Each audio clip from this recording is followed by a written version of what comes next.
they insist on making that announcement that it's a non-smoking flight?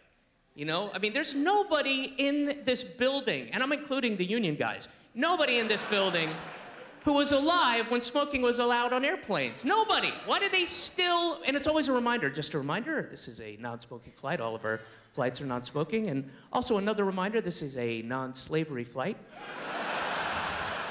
There'll be no slavery on this flight. One of desperation, and what are you doing?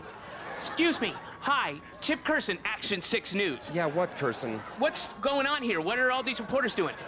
Would you please get your own news? Well, I think our viewers might be interested to know what's happened here today. Curson, leave me alone. Well, reporters are being very tight-lipped. We may never know what this was all about, but it seems important. Back to you, Blaine. How did you become the comedian that is sort of like the indie rock associated comedian? How did that come about?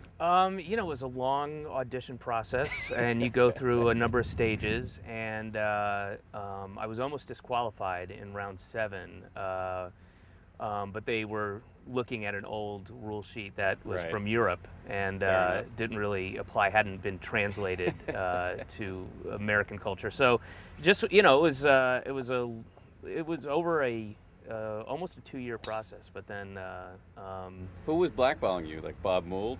it wasn't. What, are you really? Yeah. I didn't hear that. I didn't. That's interesting. That's weird. No, I mean, it went down to there was just the final group of 6, and you know, the last procedure was you know, we had to.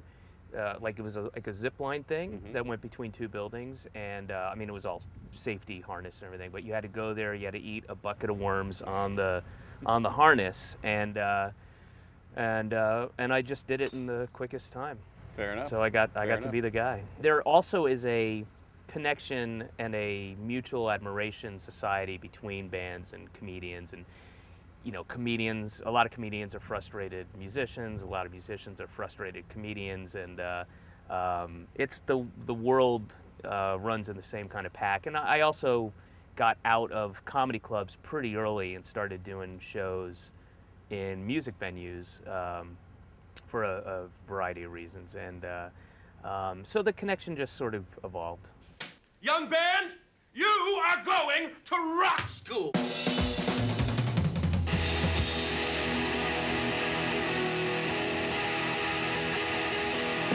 Number 1, Arena. Number nothing, Indie Rock Club.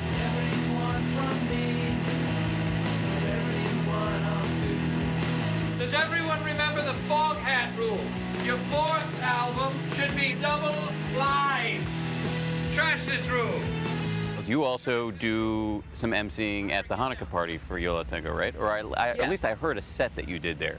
Where you were making fun of, who's that other band we did the same day we shot Rosebuds? Oh, Ladybug Transistor. Ladybug Transistor. Oh, that music is so twee and adorable and precious. I just want to wrap it up in a human heart, dip it in gold, and eat it. Yeah, it's almost hard not to make fun of that music. Although I do. About the scarf that he wears. Yeah, I mean, I do like it, but it is so precious, and you know. This is your bio. David Cross is a 2-time award winner as well as a 3-time award winner.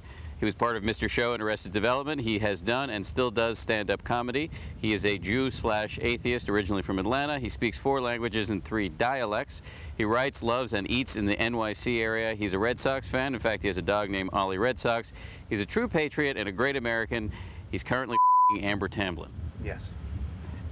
All of it true. Oh, how does Amber Tamblyn feel about that? Oh, she's fine. That's her dad. That's a picture of her dad there. That's her father. That's her dad with a dog, her assistant's dog, Zeppy.